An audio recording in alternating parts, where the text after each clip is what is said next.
여러분들의 언어적, 문학적인 상식을 물어보는 문제도 출제되었었다라는 거 우리가 이전 시간에 공감각적 심상에 대해서 같이 어휘 문제 풀면서 확인했었습니다. 그렇죠? 그러나 이와 관련된 내용이 뭐 아주 버라이어티하게 나오는 건 아니고요. 늘 나오던 내용이 언급되는 것이니까요. 여러분들 교재 통해서 내용 확인하시는 것만으로도 충분히 차별성 가지실 수 있을 것 같습니다. 자, A는 원관념은 숨기고 보조관념만 드러내는 거라고 했어요. 자, 그렇다면 여러분들 고등학교 때 배운 실력을 좀 발휘를 하셔야 될 텐데요. 다양한 비유법 중에서 원관념을 숨기고 보조관념만 드러내는 것, 은유법에 해당되는 것이죠. 이 은자가 숨을 은자거든요. 그래서 숨은 방식으로 비유한다라는 표현이에요. 그래서 은유법에 해당되는 것이니까 정답은 3번 아니면 4번이 되겠고요. 그 다음 B는 대상의 일부나 특징을 들어서 그 자체나 전체를 표현하는 방법이다라고 했어요. 그럼 이것은 대유법에 해당되는 표현입니다. 대유라고 하는 건 일부를 통해서 전체를 표현하는 거죠. 그래서 펜은 칼보다 강하다라든가 인간은 빵만으로는 살 수 없다라든가 이런 예문들을 떠올리실 수 있을 겁니다. 펜이나 칼이라고 하는 건 우리가 필력과 무력이라고 하는 전체적인 의미를 부분으로 드러내는 것이고요.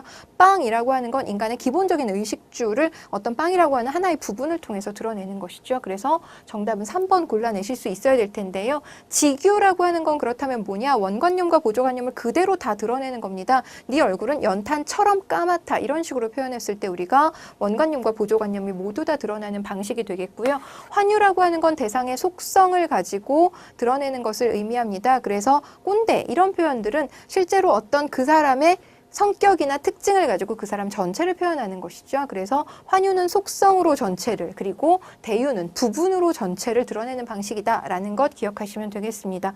혹시 역설법 모르실까 봐 다시 한번 설명해 드릴게요. 역설이라고 하는 건 A와 B가 그 자체로 모순되는 표현인데 동시에 나타내는 거예요. 그래서 예를 들어서 이런 식으로 표현할 수 있겠네요. 기쁜, 슬픔.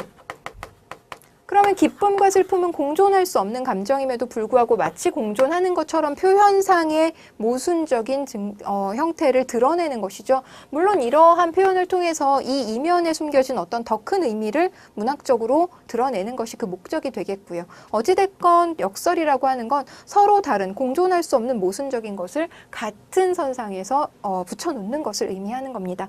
돈호라고 하는 것은 오 님이시여 이런 식으로 부르는 방법을 의미하는 것이죠. 고요. 반어는 역설과 다르게 마음과 표현이 상반되는 것을 의미하는 거죠.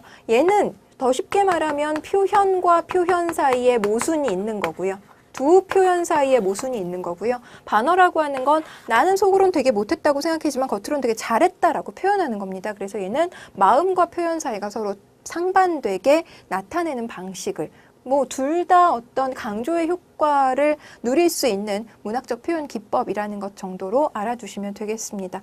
자, 그래서 이렇게 여러분들에게 문학적인 기본 소양을 물어보는 문제도 출제되곤 한다라는 것 확인하고 넘어가도록 하겠습니다.